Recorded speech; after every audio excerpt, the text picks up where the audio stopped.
responsável a neonatologista do plantão de terça-feira na maternidade escola e também neonatologista do Hospital Pedro Ernesto, da UERJ.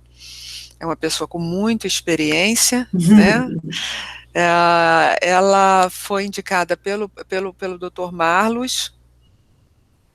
A doutora Flávia autorizou a gravação, aí você vai gravar, né? A Karina é terrível.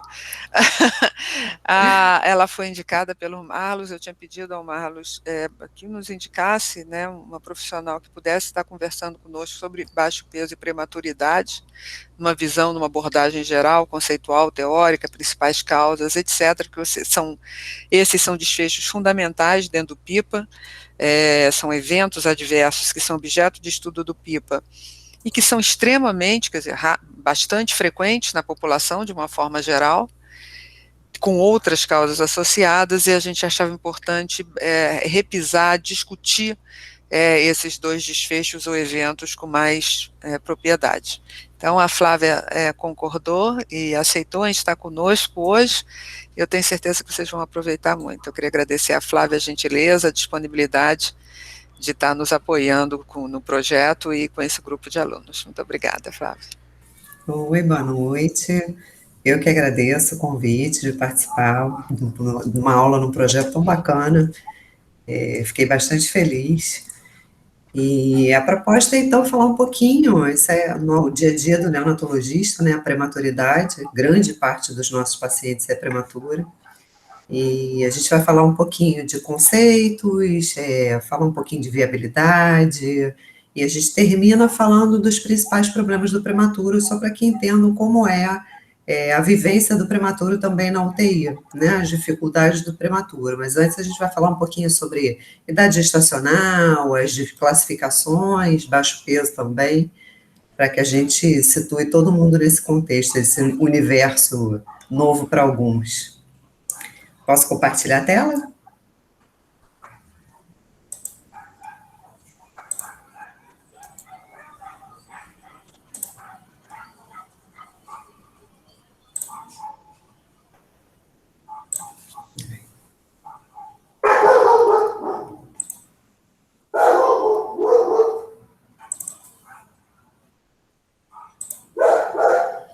Vocês estão vendo?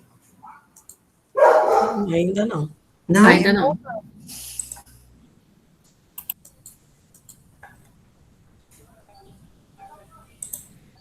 Peraí.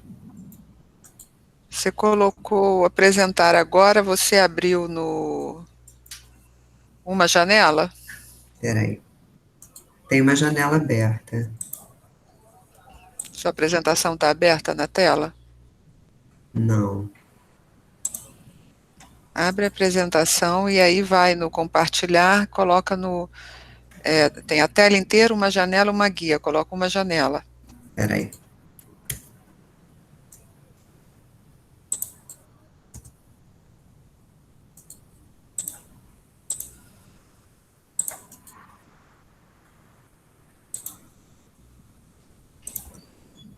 Ups.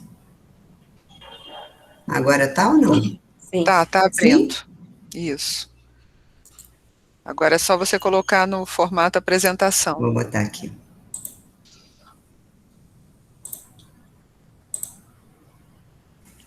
Ótimo, perfeito. Oi? Perfeito. Tá joia. Então, vamos começar falando primeiro sobre o Dia Mundial da Prematuridade. Eu não sei se todos sabem que os prematuros ganharam um dia especial para eles. E o mês de novembro é conhecido, então, como o Novembro Roxo, que é a cor que representa a prematuridade. É uma data que é celebrada em mais de 50 países, mostrando a importância desse tema para a saúde mundial. E a ideia de se promover esse dia comemorativo é que a gente possa pensar junto nas estratégias para reduzir as taxas de nascimento prematuro, dado a importância desse tema. Para começar, então, mostrando a importância, a gente vai falar da incidência da prematuridade. Ela atinge 15 milhões de crianças por ano no mundo todo. No Brasil, em torno de 10 a 15% dos 3 milhões, a gente tem mais ou menos 3 milhões de nascidos vivos, torno de 10 a 15% são prematuros. Isso dá mais ou menos 360 mil prematuros por ano. E o Brasil está no nono lugar em número absoluto de partos prematuros. Em parte devido àquelas cesarianas programadas, eletivas, né, que principalmente a gente vê nas pessoas com nível socioeconômico um pouco melhor, mas o fator mais relevante relacionado ao parto prematuro realmente a pobreza, são as condições relacionadas à pobreza. E aí entra assistência em saúde, o estilo de vida da mãe, o trabalho exercido pela mãe. Ela é a principal causa de morte em crianças nos primeiros 5 anos de vida no Brasil, e a gente sabe que a prematuridade ela vai aumentar o risco de condições crônicas para essa criança e futuro adulto, levando a alterações nos padrões de crescimento, atrasos de desenvolvimento sensorial, motor e cognitivo, problemas psíquicos, diabetes tipo 2, né, já tem estudos relacionando a doenças crônicas na fase adulta, doenças cardiovasculares. Então, não é um problema só da infância, é um problema que repercute, inclusive, na idade adulta. A definição, então, de prematuridade é que ela é uma síndrome clínica complexa. Ela é um processo que se inicia muito antes da gestação, determinada por fatores socioeconômicos, de novo a importância do fator socioeconômico, no estilo de vida da mulher e de trabalho, e que interage de maneira complexa aos fatores biológicos, determinando, então, o nascimento prematuro.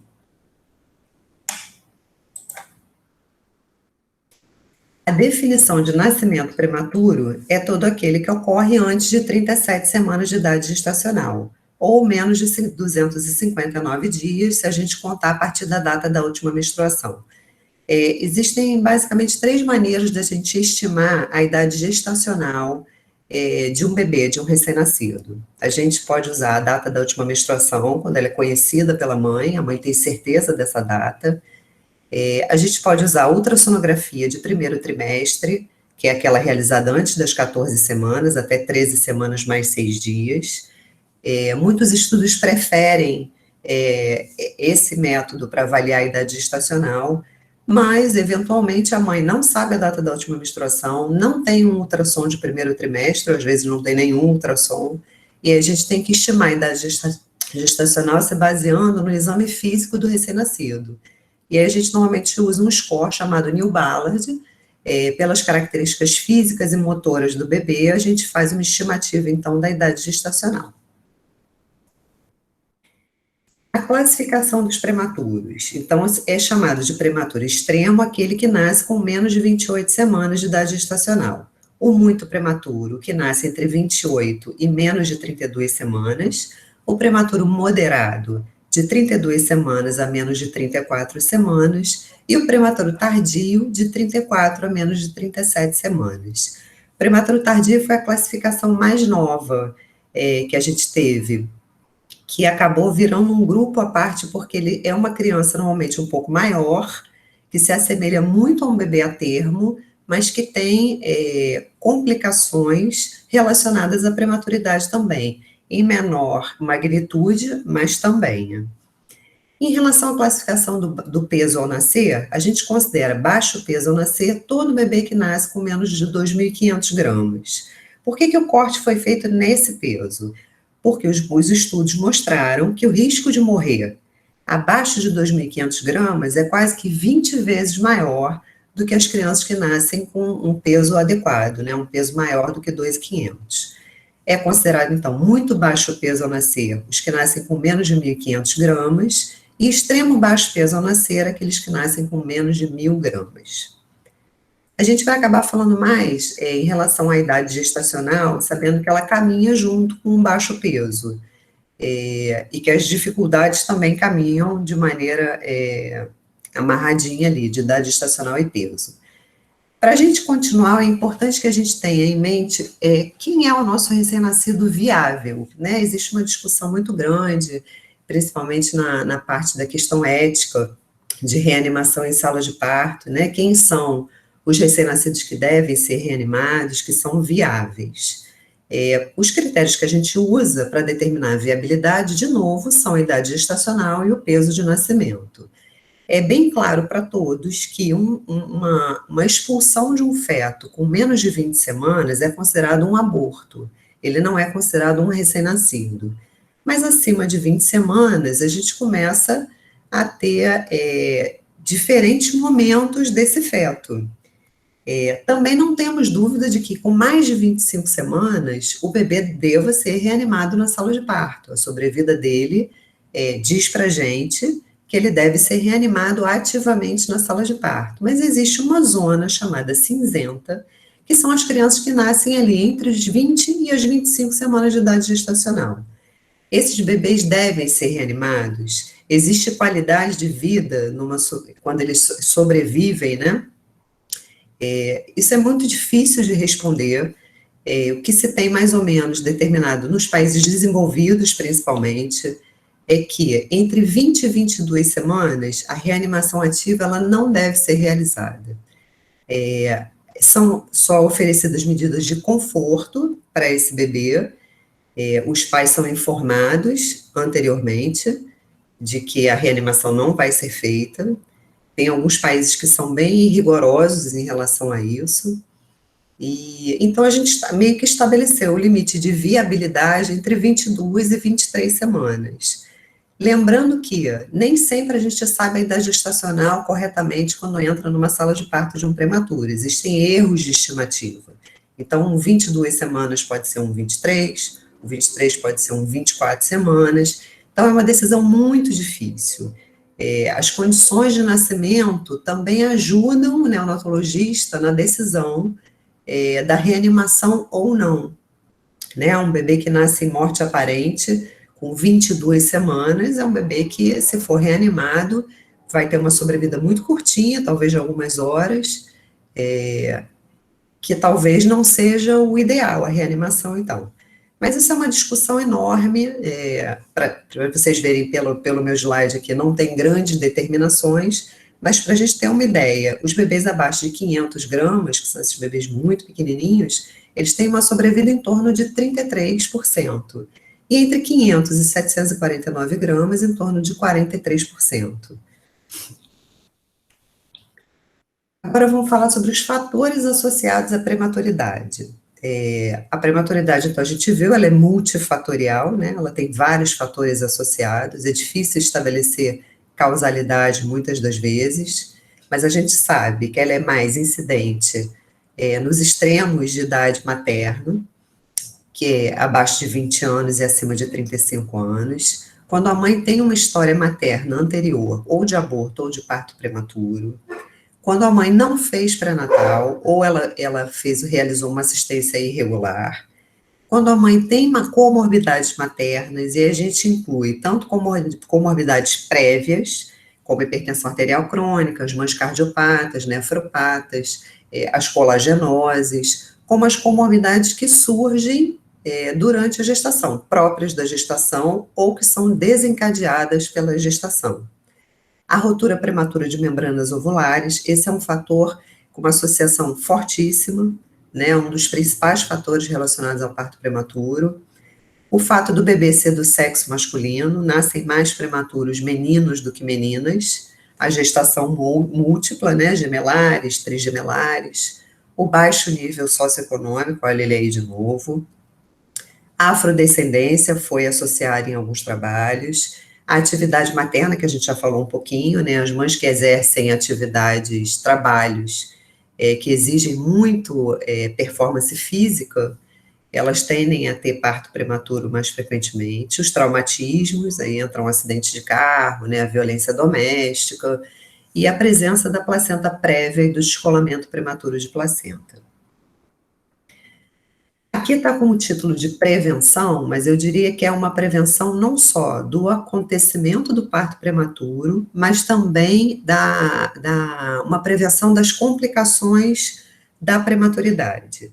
Aqui, obviamente, são várias áreas de atuação que a gente pode voltada para a prevenção realmente do nascimento prematuro. Eu botei exemplos aqui só para a gente entender. Ela pode começar antes da gestação, por exemplo, uma campanha anti-tabagismo. A gente sabe que o tabagismo, ele leva a uma hipoperfusão placentária, né? A gente tem alterações vasculares na placenta que podem levar a um sofrimento fetal e um trabalho de parto prematuro, por exemplo. Durante a gestação, aí a gente já está tentando melhorar a sobrevida e os desfechos clínicos do bebê. A gente pode fazer, por exemplo, cerclagem numa mãe que tem incompetência cervical, usar progesterona nas mães de risco para parto prematuro. Aí já passando para uma outra etapa, que melhora então as chances de sobrevida do bebê, é o uso de corticoide antinatal, que a gente faz para a mãe, e a gente vai ver o motivo disso mais para frente, e o uso de antibióticos também. E já na área neonatal, né, a gente vai prevenir ou tratar as possíveis complicações, e aí vai ser a nossa assistência na UTI neonatal. Então, a diferença de um recém-nascido prematuro já começa na sala de parto. Já é uma sala de parto que exige mais do neonatologista, da equipe ali presente, da enfermagem, do próprio obstetra que está fazendo parto. Mas aí, falando especificamente de quem vai cuidar do bebê, a gente vai precisar de pelo menos 2 a 3 profissionais com experiência em reanimação de sala de parto.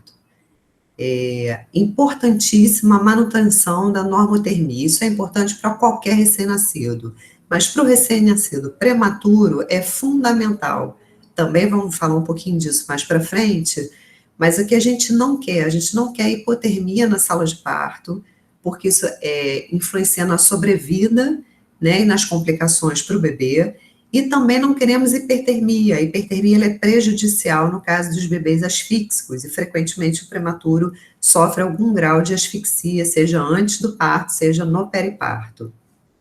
Então, para a manutenção dessa normotermia é importante a temperatura da sala, que deve ser entre 23 e 26 graus, a temperatura materna, né, a temperatura do bebê vai depender da temperatura da mãe, ela varia mais ou menos de meio a 1 grau em relação à temperatura da mãe. A gente normalmente usa touquinhas de pano para os bebês recém-nascidos. Para o prematuro, a gente ainda bota por baixo touca plástica, envolve o bebê no saco, se ele for um bebê menorzinho, com menos de 1.500 gramas. E a gente ainda usa colchão térmico quando ele está disponível, sempre fazendo o controle da temperatura do neném. O uso do oxímetro de pulso já é largamente difundido em qualquer sala de parto, principalmente as que precisam de reanimação. E o monitor cardíaco ajuda muito a gente na reanimação do prematuro, porque a ausculta cardíaca do bebê prematuro é mais difícil com o esteto. O uso do CPAP na sala de parto para o prematuro é fundamental, ele vai garantir boa parte da evolução respiratória desse bebê depois na UTI, e ele é feito através do ventilador manual em T, infelizmente nem todas as maternidades têm esse ventilador. O uso de oxigênio na sala de parto é diferente para o prematuro, a gente não começa uma reanimação normalmente com 21%, a gente já usa um pouquinho de oxigênio. Lembrar que tem que transportar esse bebê em incubadora aquecida previamente. A gente também pode fazer clampeamento oportuno de cordão umbilical nos bebês prematuros, com a diferença de que a gente faz um tempo mais curtinho, né? No bebê a termo a gente faz de 1 a 3 minutos ou até parar de bater o cordão umbilical. E no bebê prematuro a gente faz entre 30 e 60 segundos, espera 30 a 60 segundos para clampear. Por que a gente faz isso? A gente sabe que isso leva a uma maior estabilidade hemodinâmica e menor risco de algumas complicações, como a hemorragia intraventricular, infecção e NEC, que a gente vai falar um pouquinho disso mais para frente. Então, assim, já que a gente já definiu, já viu algumas diferenças desse bebê, a gente vai falar agora dos principais problemas do prematuro. Esses problemas estão relacionados ao que exatamente? À imaturidade de todos os sistemas orgânicos do bebê, né? Essa imaturidade leva o quê? Uma dificuldade na adaptação à extrauterina, né? Ao nascimento ele se adapta de uma forma inadequada. O principal sistema comprometido no recém-nascido prematuro é o sistema respiratório, e aí alguns dos problemas são já a depressão respiratória na sala de parto, são bebês que precisam de mais reanimação, de mais assistência ventilatória, a síndrome do desconforto respiratório, que a gente conhece como doença da membrana hialina, a apneia e a displasia broncopulmonar. Entre os problemas neurológicos, os principais, a hemorragia intracraniana e a lesão da substância branca periventricular. Entre os problemas cardiovasculares, a persistência do canal arterial e a hipotensão. Entre os hematológicos, a anemia e a hiperbilirrubinemia, que é muito mais frequente no prematuro. Eu não vou falar de todos esses problemas, eu selecionei alguns mais importantes para que a gente possa discutir com um pouquinho mais de profundidade. Os problemas nutricionais, a desnutrição, é muito difícil a gente nutrir um bebê como ele estaria dentro da barriga, a gente acompanhar o mesmo crescimento fora do útero, a intolerância alimentar, os problemas gastrointestinais, o principal é a enterocolite necrotizante, distúrbios metabólicos, né, do metabolismo da glicose, do cálcio, do sódio, do potássio, problemas renais, a regulação da temperatura, que a gente já falou um pouquinho, problemas imunológicos que estão relacionados, então, à sepse, ao uso de dispositivos na UTI, seja prótese ventilatória, uso de catéteres profundos, envolve também as características da pele do prematuro, que é mais fina, menos queratinizada, e a infecção que vem pela própria alimentação também. E entre os problemas oftalmológicos, o principal é a retinopatia da prematuridade. Vamos falar então primeiro dos problemas respiratórios. O maior problema respiratório do período neonatal é a síndrome do desconforto respiratório, como eu falei para vocês, a doença da membrana hialina.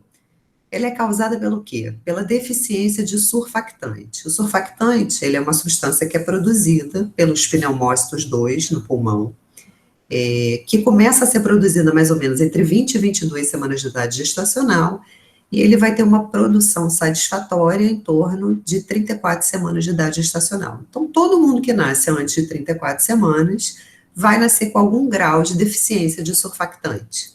Para que serve o surfactante? Ele é composto de lipídios, proteínas, e ele serve para diminuir a tensão superficial no interior do alvéolo. Na prática, isso funciona para quê? Manter o alvéolo aberto, evitar o colabamento dos alvéolos pulmonares. A incidência da síndrome do desconforto é inversamente proporcional à idade gestacional. Quanto menor a idade gestacional, maior é a incidência. O desconforto respiratório, ele começa logo no nascimento, logo depois ali o bebê na sala de parto já pode apresentar o desconforto respiratório, e é uma patologia que vai piorando gradativamente. Se não tiver nenhuma intervenção, ela vai piorando nas primeiras 24 horas, e ela atinge mais ou menos o auge da gravidade dela em torno de 48 a 72 horas.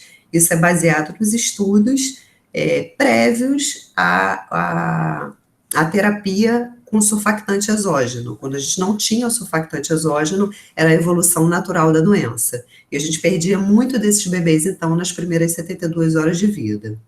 No raio-x, o que a gente vê é um infiltrado retículo nodular, é uma imagem de vidro moído, um aspecto de vidro moído, e o tratamento do desconforto respiratório é CPAP nasal, que é um tipo de suporte ventilatório, a gente vai ver um pouquinho ali no próximo slide, e a administração do surfactante exógeno, que é feita ou pelo tubo orotraqueal, quando a criança está entubada, ou é feita por uma sondinha que é colocada na traqueia sob visualização direta pela laringoscopia, e a gente instila, então, o líquido na traqueia e ele se distribui pelo pulmão. As complicações são principalmente a broncodisplasia pulmonar e a hemorragia intracraniana. E como é que a gente previne a síndrome do desconforto respiratório? Administrando corticoide antenatal. É importante que, principalmente nos menores de 34 semanas, a mãe receba pelo menos 2 doses de betametasona, são 2 dias, um intervalo de 24 horas entre as 2 doses, ou 4 doses de dexametasona, com intervalos de 12 horas. Para quê? Para que a gente induza a produção de surfactante endógeno pelo recém-nascido, pelo feto, no caso, e acelerar a maturação pulmonar, para que esse bebê já nasça em condições respiratórias melhores do que ele nasceria sem o corticoide. Ultimamente, a gente vê vários protocolos, incluindo os bebês entre 34 e 37 semanas, que são os prematuros tardios, no protocolo do corticoide também. Então, aqui nesse slide, a gente consegue ver aqui esse aspecto de vidro moído, que eu falei para vocês, é um infiltrado retículo nodular, é bem branquinho, você vê que a gente tem dificuldade de ver a silhueta cardíaca, e aqui é o CPAP nasal, que eu falei para vocês, O CPAP nasal é um dispositivo que a gente usa, ventilatório, em que o bebê ele respira espontaneamente e o objetivo dele é manter uma pressão expiratória final. É que no final da respiração do bebê, da expiração, os alvéolos dele não fechem completamente, fica uma pressãozinha ali, mantendo os alvéolos abertos, evitando que ele tenha que fazer tanto esforço para abrir de novo o alvéolo na inspiração. Outro problema respiratório comum no bebê prematuro é a apneia, que é definido como a suspensão de fluxo de ar nas vias aéreas. A gente tem a apneia da prematuridade e a gente tem a apneia como um sinal de alguma outra coisa que esteja acontecendo com esse neném. Então, ela pode ser secundária a condições como anemia, como sepse, como convulsão, mas ela pode ser primária da prematuridade. Tem a apneia obstrutiva, que também é mais comum no prematuro, porque, como outros bebês e crianças e adultos, ela pode ser causada por secreções em vias aéreas, né? A gente sabe que a grande parte dos prematuros está com algum suporte ventilatório, mas pode ser simplesmente por uma cabeça mal posicionada, mal posturada. Devido toda a flexibilidade, né, das vias aéreas superiores do recém-nascido prematuro, uma musculatura débil, qualquer posição de cabeça desfavorável pode interromper a respiração do neném. Então, a apneia, ela está presente em quase todos os bebês com menos de 28 semanas de idade gestacional, e ela está presente, se a gente fizer um corte em 34 semanas, pelo menos 25% dos bebês vai apresentar apneia.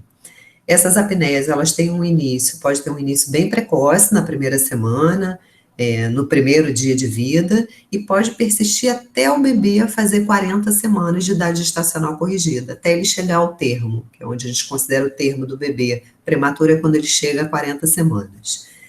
E por que ela acontece, principalmente nos bebês prematuros? Existe uma imaturidade do centro respiratório, no sistema nervoso central, e existe uma imaturidade muscular, principalmente do diafragma. Como é que a gente faz para tratar? A gente pode dar suporte ventilatório, que é o CPAP, muitas vezes a gente consegue resolver só com CPAP nasal, ou a gente pode oferecer o tratamento farmacológico com as metilxantinas. A mais usada é o citrato de cafeína, que ele tem apresentação oral e intravenosa. A intravenosa é cara, não tem em todos os lugares, então às vezes a gente tem que lançar mão da aminofilina, que é venosa, quando o bebê não pode receber nada por via oral ainda. A atuação das metilxantinas é tanto em sistema nervoso central, quanto é uma atuação periférica. Ela vai estimular o centro respiratório, ela é uma antagonista, elas são, na verdade, antagonistas do neurotransmissor que é a adenosina, que é um neurotransmissor que pode causar depressão respiratória, e ela melhora a contratilidade do diafragma e também dos intercostais. Saindo agora do respiratório, vou falar rapidamente aqui da termorregulação, porque é um capítulo muito importante que a gente tem muita dificuldade de colocar em prática. Eu vou explicar por quê. A temperatura normal do recém-nascido é a mesma dos bebês maiores, das crianças maiores, do adulto, 36,5 a 37,5. Por que o bebê prematuro tem dificuldade na termorregulação? Os fatores principais são a relação da superfície corpórea com o peso, ela é muito mais alta, os bebês têm um peso baixinho, uma superfície corpórea enorme, por onde ele perde muito calor. A pele é altamente permeável, a gente já falou, a pele do recém-nascido prematuro, ela é pouco queratinizada, então a gente tem uma grande perda hídrica, insensível. A redução da gordura subcutânea, que é responsável pelo isolamento térmico, reservas menos desenvolvidas de gordura marrom, que a gente sabe que está relacionada à termogênese, à produção de calor. O bebê frequentemente ingere calorias insuficientes para que ele faça a termogênese, e bebês com limitação do consumo de oxigênio, principalmente aqueles que estão com quadros pulmonares, respiratórios. Então, como é que a gente vai prevenir a termorregulação? Começa lá na sala de parto, como eu falei para vocês. Na UTI, a gente faz uso das incubadoras aquecidas. Quando o bebê é muito pequenininho, abaixo de 28 semanas, abaixo de 1 quilinho, a gente ainda umidifica essa incubadora para diminuir a perda insensível. O mínimo manuseio, cada abertura de portinhola na incubadora faz com que a temperatura dentro da incubadora caia, e aí o bebê também sofre o resfriamento, então é mínimo manuseio, e por outros motivos também a gente manuseia pouco. A gente sempre usa um sensor de temperatura na pele do bebê, para que a gente tenha esse controle o tempo todo. Todos os procedimentos invasivos realizados devem ser feitos em unidades de calor radiante, seja uma intubação, um cateterismo umbilical, a passagem de um catéter profundo. Tudo deve ser feito com uma fonte de calor, porque no momento que você abre a incubadora para fazer o procedimento, você resfria completamente o bebê. O que acontece nesses momentos de resfriamento? A gente faz vasoconstrição. E aí, no momento em que a gente começa a aquecer e reperfunde os lugares que estavam com menos fluxo sanguíneo, é quando acontecem os sangramentos. E o sangramento que mais preocupa a gente é o sistema nervoso central. Então, a importância da normotermia, principalmente para o bebê prematuro, que é o que tem mais risco de hemorragia intracraniana. E quando o bebê já está num estágio mais para frente, mais estável, a gente faz uso das roupinhas. Passando agora para os problemas neurológicos, a gente vai falar basicamente da hemorragia intracraniana mesmo. A hemorragia peri-intraventricular é a lesão cerebral mais descrita e conhecida. Mais uma vez, o risco é inversamente proporcional ao peso e à idade gestacional, a grande incidência nos menores de 28 semanas. Então, para vocês terem noção, as formas graves, elas acontecem em mais ou menos 26% dos bebês com menos de 750 gramas ou menos, e entre os bebês entre 751 e 1.000 gramas, a gente tem formas graves em torno de 12% desses recém-nascidos. Por que é mais fácil a gente ter hemorragia intracraniana no bebê prematuro? Por causa de uma coisa chamada matriz germinativa subependimal, que é uma área muito vascularizada, ela está presente no bebê prematuro e ela vai desaparecendo conforme ele vai amadurecendo. Em torno de 34 semanas, as células dessa matriz já migraram para outras localidades do cérebro, e aí o risco diminui muito. Então, é uma região que ela é muito vascularizada por vasos muito primitivos. Os vasos dessa matriz, eles são basicamente feitos de endotélio, quase não tem musculatura, quase não tem colágeno, então a chance deles se romperem é enorme, são vasos realmente muito frágeis. A gente usa uma classificação de papilha, uma classificação muito antiga, mas a gente ainda usa, de gravidade, uma classificação de gravidade. Então, grau 1, a gente tem o sangramento restrito à matriz germinativa, ele é o mais frequente, é a hemorragia leve. A gente tem a hemorragia grau 2, quando você já tem uma hemorragia intraventricular, mas os ventrículos eles se apresentam no tamanho normal. A gente tem o grau 3, quando você tem hemorragia intraventricular e você já tem uma dilatação aguda desses ventrículos, é uma ventriculomegalia. E o grau 4 é hemorragia intraventricular com comprometimento de parênquima cerebral também. Mesmo que você não veja sangue dentro do ventrículo, qualquer acometimento de sangramento no parênquima já é considerado grau 4. Então, as formas mais graves são 3 e 4. Como é que a gente faz o diagnóstico das hemorragias? Através da ultrassonografia transfontanelar. Então, todo bebê com menos de 34 semanas, ele faz uma ultrassonografia já na primeira semana de vida, e aí, dependendo do achado, ela é repetida em períodos ou semanais ou quinzenais, porque a hemorragia ela pode acontecer, ela é mais comum na primeira semana, mas ela pode acontecer durante algum evento adverso que o bebê possa sofrer a partir da segunda semana, terceira semana. E como é que a gente previne, então, a hemorragia intracraniana? A gente já pode começar lá na gestante. A administração de sulfato de magnésio para a gestante. Por que a gente passou a usar o sulfato de magnésio? Ele é uma medicação que é usada principalmente nas mães que apresentam doença hipertensiva específica da gravidez, né? É um tratamento para a hipertensão. E os trabalhos começaram a mostrar que as mães hipertensas que recebiam sulfato de magnésio e tinham partos prematuros, os seus bebês apresentavam uma menor incidência de hemorragia intracraniana. E aí ele foi, os estudos controlados mostraram que realmente ele é uma substância neuroprotetora. Então, o obstetra, ele agora, toda vez que ele se vê diante de uma ameaça de trabalho de parto prematuro, um parto prematuro iminente, ele administra, então, para a mãe sulfato de magnésio independente da pressão materna. A administração do corticoide, que a gente falou um pouquinho, por que ele é tão importante? O corticoide, ele atua em diferentes sistemas do recém-nascido prematuro. Ele não só acelera a maturação da matriz germinativa, então a gente vai ter uma diminuição da incidência de hemorragia intracraniana, ele aumenta a pressão arterial sistólica, então leva a uma melhor perfusão cerebral, você vai ter menos isquemias cerebrais, e o bebê, por conta da maturação pulmonar, vai ter quadro de síndrome de desconforto respiratório menos grave. A prevenção em relação ao neném. Algumas medidas que a gente chama de neuroprotetoras são bastante simples e outras um pouco mais complexas. Posição de cabeça, a gente costuma nas primeiras 72 horas do bebê, manter o bebê numa posição da cabeça centralizada, a gente não procura não lateralizar a cabeça do recém-nascido, porque isso está relacionado a uma maior incidência de sangramento. Então, a gente faz isso com coxins, né, com coxinzinhos na lateral da cabeça, para que ela fique bem centralizada. O mínimo manuseio, a gente está lidando com um bebê que tem um sistema nervoso central extremamente imaturo. Então, os estímulos externos, eles têm uma repercussão muito maior sobre os neurônios, né, e depois o neurodesenvolvimento futuro dessa criança. O controle da temperatura, que a gente já falou, a estabilidade hemodinâmica é importantíssima. A gente sabe que os sangramentos, eles ocorrem com frequência em momentos de reperfusão cerebral.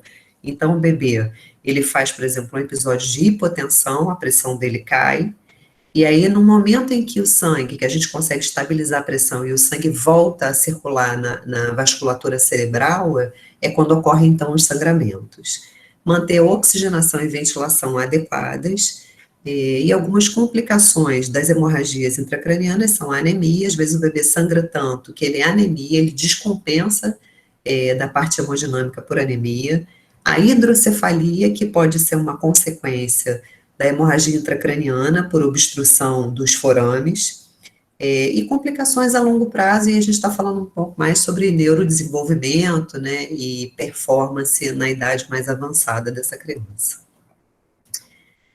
Problemas cardiovasculares, vamos falar que é o principal problema do bebê prematuro, que é a persistência do canal arterial. O problema cardíaco mais comum o canal arterial, ele é uma passagem que está aberta quando o bebê está intraútero ainda, quer dizer, ele é uma abertura fundamental para a circulação fetal. Por quê? Eu botei aqui o esquema, não pretendo explicar isso para vocês com detalhes, mas só para que vocês possam visualizar onde ele fica. Ó, o canal arterial está aqui, ele fica é uma comunicação entre a artéria pulmonar e a aorta, né, que distribui sangue para o corpo todo. Por que ele precisa estar aberto quando o neném está dentro da barriga da mãe? Porque a oxigenação intraútero não é feita pelo pulmão, né, o bebê não está respirando ainda, a oxigenação é feita pela placenta. Então, o sangue que vai para o pulmão, ele não vai para ser oxigenado, ele já está oxigenado, ele vai só para nutrir o pulmão. Então, quando ele vem para cá, que ele entra no coração e passa aqui para a artéria pulmonar, que é onde ele deveria ir para o pulmão para oxigenar, ele não precisa ir para lá, ele já desvia por aqui, ó, e vai ser distribuído pelo corpo todo do neném. Então, isso é como funciona intraútero, né, fetal. E aí, o que acontece quando o bebê nasce? Esse canal precisa fechar, né? Ele vai começar, o sangue vai passar a ser oxigenado no pulmão, ele precisa fechar. O que leva ao fechamento desse canal? O aumento do fluxo pulmonar, né? O desvio de sangue para o pulmão faz com que passe menos fluxo pelo canal. Isso já é um estímulo para o fechamento. A redução da produção de prostaglandina 2. A prostaglandina 2 é o que mantém esse canal aberto intraútero, é um dos fatores que mantém esse canal aberto. Diminui também a redução à sensibilidade a essa prostaglandina circulante. E a gente tem um aumento da pressão parcial de oxigênio. A gente sabe que a saturação do feto é bem baixinha, né? O bebê intraútero, a saturação dele é em torno de 60%. E quando ele nasce, vai subindo gradativamente até que ele sature acima de 90%. Só esse aumento do oxigênio também já é um estímulo ao fechamento, ao nascimento. O que acontece no prematuro para esse canal, às vezes, não fechar? Os próprios mecanismos que a gente explicou de fechamento são imaturos, existe uma diminuição da sensibilidade aos constritores, existe um aumento da sensibilidade à prostaglandina, não ocorre essa redução de sensibilidade, e ele ainda tem outras condições associadas, que é a acidose, às vezes o bebê tem sepse, a própria membranialina, síndrome de desconforto, quando ele está recebendo uma quantidade de líquido excessiva, tudo isso leva o canal arterial do prematuro a permanecer aberto, persistentemente aberto. Quais são os sintomas? Como é que a gente vê, o que acontece quando o bebê tem o canal aberto? Normalmente o canal fica aberto desde o nascimento, mas ele fica compensado. O que acontece é, depois daquele momento inicial em que ele, de repente, fez ali a sua membranialina, fez a dose de surfactante, tratou, melhorou, está ali aprumando o nenenzinho, aí ele apresenta uma piora respiratória importante, normalmente ali entre o terceiro e o quarto dia, e aí você vai escutar, você vai ouvir um sopro, os pulsos do bebê ficam amplos, no precórdio fica hiperdinâmico, você vê o batimento cardíaco na face anterior do tórax do neném. Isso sugere a você, então, que o canal arterial está aberto e descompensado. O raio-x vai mostrar o quê? Um aumento da área cardíaca e pode mostrar hipotransparência pulmonar, e o diagnóstico, então, tem que ser feito pelo ecocardiograma. O cardiologista, inclusive, ele mede o tamanho do canal, porque é importante para a gente, quando o canal é menor ou quando o canal é maior, canais grandes descompensam muito mais o bebê. E como é que a gente vai tratar desse canal? A gente faz restrição hídrica, e às vezes o uso de diurético, e a gente tem o tratamento farmacológico e o tratamento cirúrgico. Inicialmente a gente tenta sempre o farmacológico, a gente pode fazer 2 tentativas de tratamento farmacológico, podemos usar indometacina, ibuprofeno, paracetamol, o mais usado atualmente é o ibuprofeno. E quando você tem uma falha, então, do tratamento farmacológico, a gente faz a ligadura cirúrgica do canal arterial. É claro que nem todo canal que está aberto precisa ser fechado. Se você não tem sobrecarga cardíaca, se não tem descompensação hemodinâmica, às vezes a gente tem uma conduta expectante. A gente teve uma época que a gente ligava todos os canais. Atualmente a conduta é um pouco mais conservadora. Mas se o bebê não está bem, né, ele é um bebê que está grave por conta da persistência do canal arterial, a ligadura cirúrgica então é indicada. Não é uma cirurgia de peito aberto, é uma cirurgia que é feita entre as costelas, a entrada é entre as costelas, na face posterior do tórax, é uma abertura bem pequenininha. E o cirurgião, então, ele bota um clipezinho para fechar o canal. Agora, passando para os problemas gastrointestinais, a gente vai falar da NEC. Não sei se vocês já ouviram falar da enterocolite necrotizante. Ela é uma das alterações gastrointestinais mais graves da UTI neonatal, uma mortalidade que chega até 50%, dependendo da idade gestacional do neném. Os principais bebês acometidos são aqueles menorzinhos, com menos de 1.500 gramas. Ela pode acontecer desde as primeiras 24 horas de vida até com 90 dias de vida, então o momento em que ela se apresenta é muito variável. Fatores relacionados à NEC, a síndrome de desconforto respiratório, cateterismo umbilical, a hipotermia, choque, hipóxia, o canal arterial, progressão rápida da dieta, isso aqui é bastante importante, porque a gente fala assim, os principais determinantes do aparecimento da NEC são o fato do bebê ser prematuro, e quando a gente faz uma progressão rápida da dieta. Por que isso acontece? A gente, quando começa a alimentar um bebê prematuro, a gente começa em alíquotas muito pequenininhas, de 20 a 30 ml por quilo por dia. Então, é bem pouquinho mesmo. O bebê miudinho, ele come 1 mlzinho de leite a cada 2 horas. A gente acha que a progressão rápida, o que poderia acontecer? O bebê não digere esse leite que você está administrando, mesmo sendo leite materno, e essa dieta, ela consegue chegar, então, ao cólon, onde ela vai levar à proliferação de bactérias, a gente sabe que pode acontecer a translocação, é um intestino imaturo, com pouca defesa, e a translocação, então, pode levar ao aparecimento da enterocolite.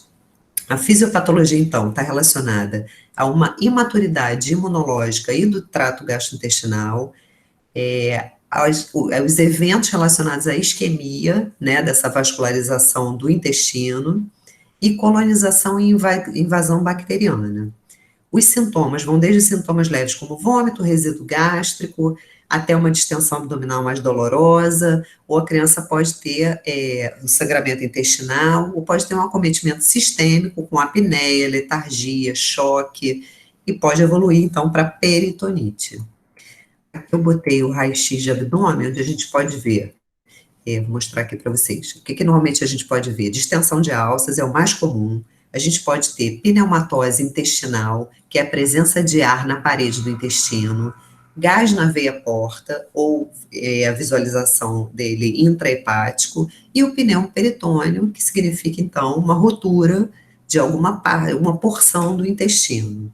Então, aqui, ó, esse pretinho aqui seria o gás intrahepático, aqui também dá para ver um pretinho. Essa partezinha pretinha no meio do branco aqui, meio linearzinha, é a pneumatose intestinal. Isso aqui é a parede de uma alça, então você vê ar na parede, aqui também. Aqui esse raio-x não tem o pneu peritônio, que é quando a gente vê ar livre na cavidade. A gente tem que fazer acompanhamento radiológico desses bebês, a cada 6 horas a gente radiografa, porque um bebê que não tem nenhuma rotura intestinal pode evoluir, né, para o pneu peritônio. A gente tem uma classificação, que são os estágios de Bell, que vão desde NEC suspeita até uma NEC que você define, depois uma NEC avançada, que é grave. E o tratamento dessa condição é: o bebê para de comer, você tem que repousar o trato gastrointestinal, então a gente coloca em dieta zero, bota uma sondinha bem calibrosa para drenar nessa sonda, começa antibiótico, faz nutrição parenteral, né, a gente faz uma dieta especial que vai pela veia, e as medidas de suporte, principalmente nos casos mais graves, que a gente precisa às vezes usar amina, precisa fazer transfusão, às vezes tem que fazer etapa de expansão, e em alguns casos a gente tem que fazer a laparotomia. A perfuração intestinal é uma indicação absoluta de laparotomia, se o bebê tiver em condições clínicas de passar por uma cirurgia. Existem outras indicações do tratamento cirúrgico, principalmente o bebê que não melhora com o tratamento clínico, mantém uma distensão abdominal, mantém a palpação plastrão, que é uma área endurecida, o raio-x não melhora, então o acompanhamento radiológico e clínico também determina a indicação cirúrgica. E agora, para finalizar essa parte dos problemas do prematuro, eu vou falar dos problemas oftalmológicos. E aí, basicamente, o principal problema é a retinopatia da prematuridade, que a gente chama de ROP. Com o aumento da sobrevida desses bebês muito pequenininhos, a gente viu acontecer o aumento da incidência de ROP. Ela acontece em 65% dos bebês com menos de 1.250 gramas e 80% dos bebês com menos de 1.000 gramas. Ela é uma causa de deficiência visual e pode evoluir para cegueira, né, tanto uni quanto bilateral. Ela é considerada um distúrbio vasoproliferativo multifatorial da retina, quer dizer, um problema vascular na retina. Quais são os fatores que estão associados? A prematuridade, o baixo peso de nascimento e, principalmente, a oferta de oxigênio nas primeiras semanas. A gente sabe que o excesso de oxigênio, quando a gente administra muito oxigênio para o bebê, a gente acaba causando um insulto naquela vasculatura ali da retina, existe uma parada no desenvolvimento vascular, e depois ocorre a neovascularização. Esses novos vasos que são formados para vascularizar a retina são vasos tortuosos, não são vasos normais, e eles acabam levando ao descolamento da retina, eles levantam a retina na sua formação, que seria o último estágio, então, da ROP. Eu não botei a classificação aqui, porque ela é bastante grande, são 5 estágios, né, que classificam a intensidade, e também é classificado em zona, dependendo da localização onde são vistas as lesões, a neovascularização principalmente. Então, a descrição do retinólogo, do oftalmologista, vai ser retinopatia, 1 em zona 2, né, 2 em zona 3, é assim que ele descreve a retinopatia. E o tratamento é a fotocoagulação a laser, a crioterapia e, nos últimos casos, a refixação da retina quando já aconteceu o descolamento. O resultado não é tão bom, obviamente. E aí eu botei aqui o projeto Koala, que é um projeto que a gente vem desenvolvendo nas UTIs neonatais, de um controle bem rígido da oxigenação desses prematuros, né? O bebê que está recebendo suporte ventilatório com oxigênio, ele fica, obviamente, com um oxímetro de pulso, para a gente ver como é que está a oxigenação, e a gente pré-estabelece limites bem precisos de oxigenação, para que você não fique levando o bebê à hiperóxia o tempo todo, porque a gente sabe que isso piora muito a questão da retinopatia da prematuridade e também da questão pulmonar, para aqueles bebês que vão evoluir com displasia broncopulmonar. E aí, agora, mais finalizando a nossa conversa, eu considero a UTI neonatal um lugar que realmente a equipe multiprofissional faz muita diferença. Não é porque a gente está num grupo aqui com diferentes profissionais, diferentes categorias profissionais que eu estou falando isso, não. Isso é uma coisa que eu falo na minha prática diária. A gente trabalha quase que como ali uma interdependência. Se alguém não está ali, alguém não está trabalhando bem, nada funciona. Então, os profissionais que normalmente circulam pela UTI neonatal, a enfermagem é a engrenagem para aquilo ali funcionar. A enfermagem, ela está em cima do recém-nascido, às vezes de hora em hora, dependendo da gravidade. Às vezes a gente pede PA, como a gente não tem muito PA contínua, como tem no adulto, a gente às vezes pede PA de hora em hora, mas pelo menos de 3 em 3 horas ela está indo ver o bebê, é ela que faz uma avaliação, muitas vezes olha e fala, esse bebê não está bem, porque ela está entrando toda hora naquela incubadora para ver o neném. Os profissionais de farmácia, eu não botei em ordem alfabética aqui, porque eu acho que a ordem não tem prioridade aqui, está todo mundo junto num trabalho único. Os profissionais de farmácia são importantíssimos, a gente faz um grande uso de medicação e nutrição parenteral, e o suporte do farmacêutico é importante. Fisioterapeuta, não tenho como comentar o trabalho do fisioterapeuta no UTI neonatal. O fisioterapeuta trabalha muito a questão ventilatória, respiratória, inicial, e depois, numa fase mais avançada, a parte motora do bebê, estimulação motora quando é possível.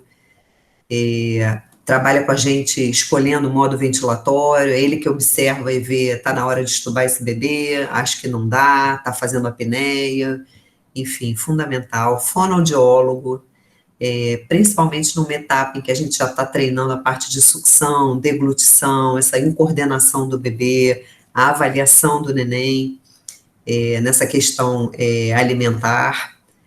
O médico, né, ajudando ali nas condutas, examinando, traçando as condutas. A nutrição, também importantíssima. A gente tem muita dificuldade para nutrir os nossos bebês prematuros, é difícil, eles têm intolerância alimentar, às vezes eles caminham muito lentamente no ponto de vista nutricional, e a nutrição entra com a gente sugerindo opções de dieta, fazendo cálculo calórico, avaliando o bebê fisicamente, a composição física do neném, para ver se está desnutrido, se não está, se está no Z-score, se não está.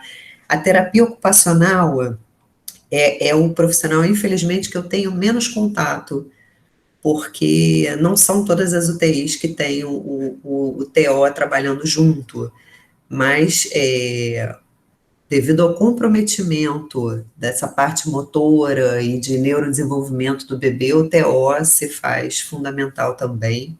E aí eu botei um asterisco para a musicoterapia, em homenagem à Marta, que faz esse trabalho lá na nossa UTI com as mães e também com os bebês e com a gente também, porque música é tudo de bom. E eu queria falar um pouquinho sobre essa questão da mortalidade e morbidade. Durante muito tempo, a gente trabalhou com melhoria na mortalidade do recém-nascido prematuro, né? A gente queria salvar o bebê, a gente queria tirar o bebê prematuro, a gente queria que ele saísse para casa com os pais. Hoje, a gente, obviamente, se preocupa com a questão da mortalidade, mas a gente, felizmente, avançou bastante nesse aspecto, e a gente olha cada vez mais para morbidades que esses bebês desenvolvem a médio e longo prazo, né? A gente se preocupa com qualidade de vida. Não basta você salvar o neném se ele vai ter uma péssima qualidade de vida, ele e a família dele. Então, a gente sabe que a longo prazo esses bebês apresentam déficits de desenvolvimento, desde déficits grandes, como paralisia cerebral, até déficits mínimos, né, dificuldade de aprendizado, pequenos déficits motores. Esses bebês têm deficiências sensoriais, principalmente perda auditiva e visual. Os distúrbios comportamentais, né, a gente tem mais alteração psiquiátrica nessas crianças, doenças psiquiátricas, inclusive, o atraso do crescimento, a doença pulmonar crônica, principalmente naqueles que tiveram uma evolução da parte pulmonar muito ruim na UTI, e a gente sabe que são bebês que frequentemente são rehospitalizados e têm mais infecções do que outras crianças, né, mais para frente. Então, a gente tem que se preocupar muito, não só com o que a gente vai vivenciar ali na UTI, a gente tem que olhar lá na frente, né? O bebê, a saúde da criança, de uma forma geral, ela é responsável, inclusive, pelo sucesso econômico de um país, né? Crianças saudáveis, crianças que tenham, sejam economicamente, contribuam economicamente para a sociedade, enfim, a gente tem uma responsabilidade muito grande nesse cuidado inicial para que a gente tenha resultados favoráveis para a sociedade como um todo. E acho que era isso que a gente tinha para conversar. É muito difícil falar sobre prematuridade, é muito amplo, né, quase que estudar metade da neonatologia, e a gente agora abre para pergunta, né, que a gente passou rapidinho, mas eu sei que as pessoas têm dúvidas mais específicas. Muito obrigada, Flávia. Eu adorei a sua aula. Nossa, revi um bando de coisas que eu já tinha me esquecido há muito tempo, aprendi um bando de coisas novas, né, assim, que eu acho fundamentais. Eu acho que o conhecimento, ele, quanto mais amplo, quanto mais você entende um processo na sua amplitude, melhor você se torna do ponto de vista do pesquisador, do investigador, do profissional, né, na sua área específica de atuação, mas quanto mais você compreende o fenômeno, mais interessante, e enfim, o trabalho, né, das várias formações, né, naquele tema específico, mais você consegue estar realmente trabalhando melhor. Eu adorei, eu tenho até duas perguntinhas para você, mas eu vou ver se o grupo tem, vou abrir primeiro para os meninos e meninas, para ver se tem alguma dúvida, alguma questão. Alguém queira fazer alguma pergunta? Thaís colocou no chat. Então, por favor. Como você falou, é uma faixa muito pequena para decidir não reanimar, de 22 a 25 semanas. E os exames de datação não são 100% precisos. Existe algum método de escolha de datação de idade gestacional para tomar essa decisão?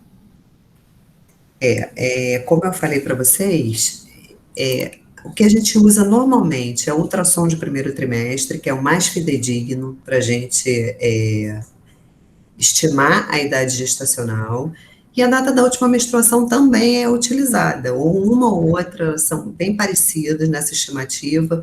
O problema é que às vezes a mãe não tem nenhuma coisa nem outra, principalmente se é um bebê tão prematurinho. Tem mãe que não conseguiu nem assistência pré-natal nessa idade gestacional aí. A gente cansa de ver mãe com 20, 22 semanas que fez uma consulta de pré-natal, 2 consultas de pré-natal, então ela não tem ultrassom, ela não sabe a DUM, e aí a estimativa pelo exame físico do bebê realmente é falha. A gente tem uma estimativa, tanto que a gente usa como terceiro critério, só realmente quando a gente não tem os outros dois. A gente ainda podia falar aí da parte legal da questão da reanimação. As nossas leis não deixam isso muito bem estabelecido. Diferente de alguns países, por exemplo, como a França, como o Canadá, está muito bem estabelecido isso, respaldando o médico a não reanimação. O que acontece aqui no Brasil? Acontece que a gente acaba reanimando essas crianças. É claro que se for um bebê, nasceu em parada cardiorrespiratória, né, uma morte aparente, com 22 semanas, um bebê que não tem nem o olho abertinho, você decidir por uma intubação e reanimação é quase uma crueldade com essa criança, porque a gente sabe que ela vai viver 1 hora e ela vai morrer, ela não tem nem pulmão para respirar. Mas quando realmente a gente não sabe, o peso, ele não não dá uma boa estimativa para a gente tem bebês de 25 semanas, 26 semanas, que tem menos de 500 gramas, que são aqueles que têm restrição de crescimento intrauterino, então eu posso ter um bebê de 400 gramas, mas que ele tem 26 semanas de idade gestacional. Esse bebê é viável pela idade gestacional. Então, o peso, e às vezes você tem bebês, uma mãe que teve um diabetes gestacional, um bebê que é grande, tem 23 semanas e pesa 550 gramas. Então, realmente é uma decisão muito difícil. Não é só para a gente, é difícil para todo mundo, mas eu acho que existem algumas localidades que têm isso aí um pouco mais estabelecido, um pouco mais determinado. Não sei se eu respondi, assim, a gente usa DUM e ultrassom mesmo, quando tem. Entendi, professora, muito obrigada. Esclareceu bastante. Eu só tenho mais uma pergunta. Pode falar. Eu fico na dúvida, como é que você relaciona a hipertensão intracraniana com a síndrome do desconforto respiratório? É pela pressão do CO2 e aqueles vasos que você disse, tipo, novos? Isso. Frágeis? A questão da síndrome do desconforto respiratório, qualquer patologia pulmonar que comprometa ventilação, perfusão, vai interferir na questão hemodinâmica do bebê. Então, assim, a doença da membrana hialina, a síndrome do desconforto, durante o período crítico dela, você tem períodos de hipóxia do bebê. Ele ventila mal, ele fica hipóxico, a gente tem vasoconstrição de uma forma geral. E aí, quando você reperfunde o cérebro, é a hora que sangra. Então, qualquer instabilidade, seja hemodinâmica ou ventilatória, pode levar a um pior desfecho neurológico por conta das hemorragias. Certo, obrigada, professora. Nada. Muito bem, alguém mais com alguma dúvida que queira trazer? Alguém no chat? Karina, não? Não. Flávia, deixa eu te perguntar uma coisa. Sim. Dos bebês prematuros tardios, Uhum. o que mais frequentemente você vê? Que você apresentou uma série de complicações, de problemas, né? O que você percebe como mais frequente, né, dos prematuros tardios? Sim. Né? O prematuro tardio, eu não sei se todo mundo sabe disso. Quem é o bebê que pode, como eu faço alojamento no Pedro Ernesto, a gente tem critérios para alojamento conjunto. Tá. O Ministério da Saúde considera que um bebê, a partir de 34 semanas, já pode ficar com a mãe em alojamento conjunto. Ele não precisa ir para a UTI só por causa da idade gestacional dele. Esse é um dos critérios de alojamento. O que acontece um bebê que tem 34 semanas, normalmente ele aparentemente é um bebê a termo. Você tem bebês com 34 semanas que tem 2,8 kg, 2,7 kg, então ele te parece um bebê a termo, mas ele não está totalmente amadurecido. Se ele não teve o problema respiratório, alguns deles não têm, normalmente ele tem problema de termorregulação, porque ele não vai ficar na incubadora, ele vai ficar num berço comum, então a gente frequentemente vê hipotermia, e aí tem a má perfusão, aí a letargia associados à hipotermia. Às vezes a gente tem uma dificuldade de sucção e de coordenação, porque não basta saber sugar. Você bota o dedinho no bebezinho de 1,5 kg, ele vai sugar lindamente, mas ele tem que sugar, respirar e engolir. Essa falta de coordenação nesse processo é que atrapalha o prematuro. Então, às vezes, com 34 semanas, essa coordenação disso tudo aí não está bem estabelecida. Então, às vezes, a gente vê dificuldade de alimentação, a gente tem hipoglicemia com frequência, porque é um bebê que tem menos reservas, né, de glicogênio, e se alimenta não tão bem, às vezes, então a gente tem muita incidência de hipoglicemia, mas basicamente é isso, icterícia também, hiperbilirrubinemia, mas normalmente são realmente sintomas mais leves, mas não é igual a um a termo, não é igual a um bebê a termo. Então, você precisa, na verdade, estar atento, mesmo quando ele está no alojamento conjunto, teoricamente fora da vigilância, né, que a UTI neonatal permite, mas é um bebê que, enfim, exige uma atenção diferenciada. Com certeza, com certeza. O alojamento é o que a gente fala, o alojamento conjunto é o lugar de beber bem, né? Porque ele está sob a tutela da mãe, do pai, da Sim, família. claro. Então, qualquer intercorrência dessas pode ser uma indicação. O bebê inicialmente pode ir para o alojamento, mas ele pode precisar internar. A hipotermia é um negócio muito difícil da gente resolver em alojamento, Uhum, porque a gente tem um limite para enrolar o neném em cobertor e roupa, que às uhum, vezes realmente não resolve. Né? A gente tem os quartos das enfermarias, normalmente tem ar-condicionado, então, esse controle, até por isso que eu falo tanto de termorregulação. A termorregulação é um negócio difícil da gente colocar na prática.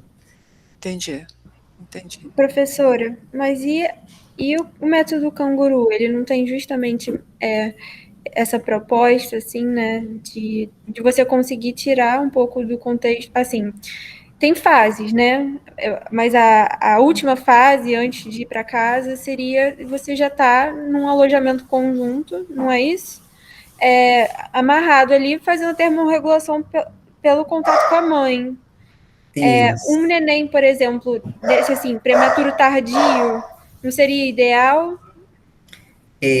A gente até tenta, o método canguru, é isso que você falou, tem várias etapas. Ele começa desde a UTI, né, essa colocação do bebê no pele a pele, com o pai, com a mãe, com alguém da família, e ele tem etapas até que ele consegue ficar com a mãe dele, não é no alojamento conjunto, são enfermarias canguru, é uma enfermaria um pouquinho diferenciada, você tem que ter estrutura para a mãe ficar, né, para a mãe se reinternar para fazer canguru com esse bebê, e a gente usa do contato pele a pele também. O contato pele a pele, na verdade, é o que a gente está falando ali no iniciozinho de vida, né? Esse bebê que nasceu mais prematuro, 34 semanas, e que tá tudo bem, ele conseguiu fazer aquela adaptação legal ali ao nascimento, tá respirando, a parte cardíaca ok, e ele vai para o alojamento. A gente faz o pele a pele desde a sala de parto, porque a gente sabe que isso melhora a questão da termorregulação, da normotermia. E no alojamento, a gente frequentemente bota o bebê também na manha. Quando a gente vê que o neném está hipotérmico, é mais um artifício que a gente usa para aquecer o bebê. Mas às vezes não dá certo. Não dá, quando o bebê ele chega a 34 graus, você subir 2 graus do bebê é dificílimo. Mesmo o contato pele a pele não resolve. Então, talvez fosse para prevenir, mas não, na verdade, como Sim, tratamento, né? com certeza. Esse pele a pele ele é uma prevenção. Uma vez hipotérmico, o pele a pele geralmente não consegue resolver sozinho. Entendi. Mais alguma questão? Eu realmente adorei essa aula, Flávia. Que bom. Estou me comportando como uma aluna. Voltei ao meu banco de escola. Que bom! Adoro poder fazer 20 perguntas sem ter que responder nenhuma. Deixa eu te perguntar, eu fiquei aqui. Você colocou a questão da prevenção, né, do obstetra. Uhum. Quando ele percebe essa questão da prematuridade, a possibilidade da prematuridade. Você pode falar um pouquinho mais sobre essa percepção, assim, né? Como é que é isso, né? Em que condições, né, que a gestação você percebe que pode haver uma prematuridade, quer dizer... O obstetra, ele começa identificando os fatores de risco naquela mulher para um parto prematuro, né? Que a gente comentou ali no slide, desde de comorbidades que ela tem, ela tem uma história de ter tido 2 filhos prematuros, ela tem uma história de aborto, então ele já identifica ali que ela é uma gestante de risco. Geralmente, essas pacientes não são acompanhadas em unidades básicas, elas são referenciadas para pré-natais de alto risco, ou pelo menos de médio risco. Normalmente não é clínica da família, nem posto de saúde, geralmente ela está ou numa maternidade, ou no hospital geral, porque a gente sabe do risco e da necessidade de acompanhamento com mais exames complementares. Uma vez identificado o risco, algumas condições ele consegue, por exemplo, o uso da progesterona. A gente tem mães que têm perdas fetais repetidas. Às vezes, lá, o Pedro Ernesto é um hospital de alto risco materno. Uhum. Então, assim, não é incomum, infrequente. A mãe não tem nenhuma comorbidade dela, nenhum problema de saúde dela, mas ela tem 4 perdas anteriores. Então, aí tem que investigar SAF gestacional, incompetência estímulo cervical.